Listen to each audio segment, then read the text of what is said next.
महेंद्रगढ़ में आयोजित मुख्यमंत्री की धन्यवाद रैली ने विकास से अधिक पार्टी के आंतरिक टकराव को उजागर कर दिया। सबका साथ, सबका विकास और ट्रिपल इंजन सरकार जैसे नारे अब प्रभावहीन होते नजर आ रहे हैं।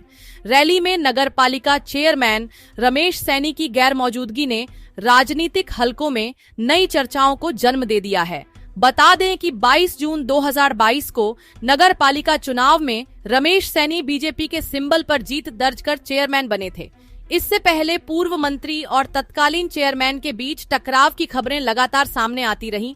कहा जा रहा है कि इसी आपसी खींचतान ने शहर का बेड़ा गर्क करने में कोई कसर नहीं छोड़ी। वहीं 25 अप्रैल 2025 को लोकसभा चुनाव के दौरान महेंद्रगढ़ में आयोजित एक रैली में मुख्यमंत्री नायब सिंह सैनी आमजन को संबोधित करने आए थे। इसके बाद वह चेयरमैन रमेश सैनी के निवास पर भोजन के लिए भी गए थे, लेकिन विधानसभा चुनाव के दौरान रमेश सैनी द्वारा कांग्रेस प्रत्याशी राव दान सिंह के पक्ष में कार्यक्रम आयोजित करने और दीपेंद्र सिंह हुड्डा को बुलाने से सियासी समीकरण बदल गए। जानकारी अनुसार मुख्यमंत्री ने उन्हें कई बार फोन कर ऐसा न करने की सलाह दी थी। अब रैली में चेयरमैन रमेश सैनी को मंच से दूर रखना और नारनौल की चेयरपर्सन कमलेश सैनी को मंच पर स्थान देना इस ओर इशारा करता है कि राजनीतिक रंजिश गहराती जा रही है। रमेश सैनी ने मीडिया के माध्यम से महेंद्रगढ़ शहर के विकास के लिए 100 करोड़ रुपए की मांग की थी, लेकिन उन्हें रैली में मंच पर स्थान न देना कई सवाल खड़े करता है।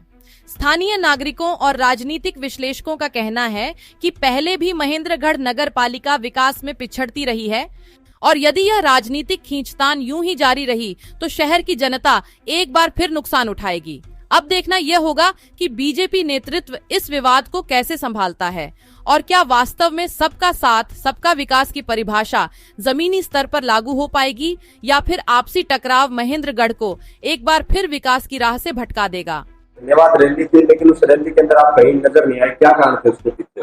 देखिए, 2-3 दिन पहले विधायक जी का फोन आया था, जी आप रैली के लिए सादर आमंत्रित है, लेकिन उसके बाद जिस दिन कल रैली थी तो उसके बाद अपने किसी तरह का कोई निमंत्रण या कोई किसी तरह का पास जो होता है वो प्रोवाइड नहीं करवाया गया था। तो बगैर पास तो आपको पता है नियमावली के तहत कहीं बगैर पास के अंदर जा नहीं सकते, तो इसलिए हमने वहाँ उचित नहीं समझा।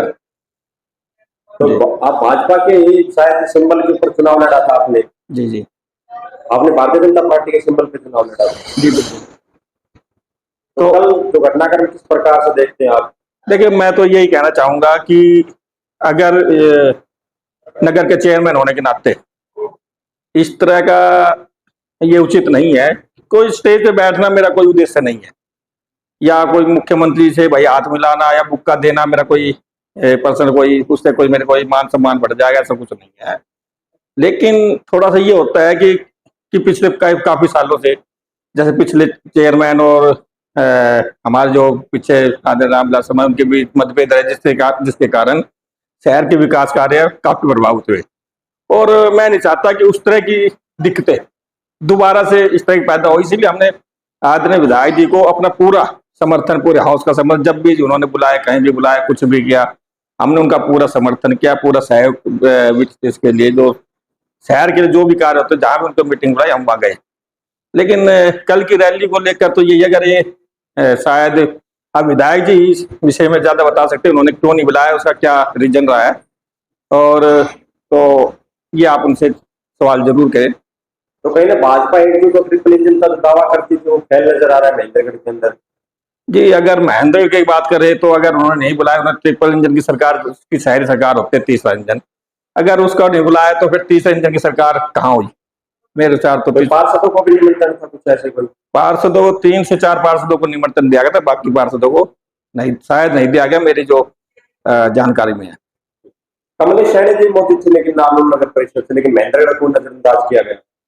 जी हाँ, नारनौल से जो चेयरपर्सन हमारे अभी जी है उनको यहाँ निमंत्रण दिया गया, तो वो स्टेज पे मौजूद थे।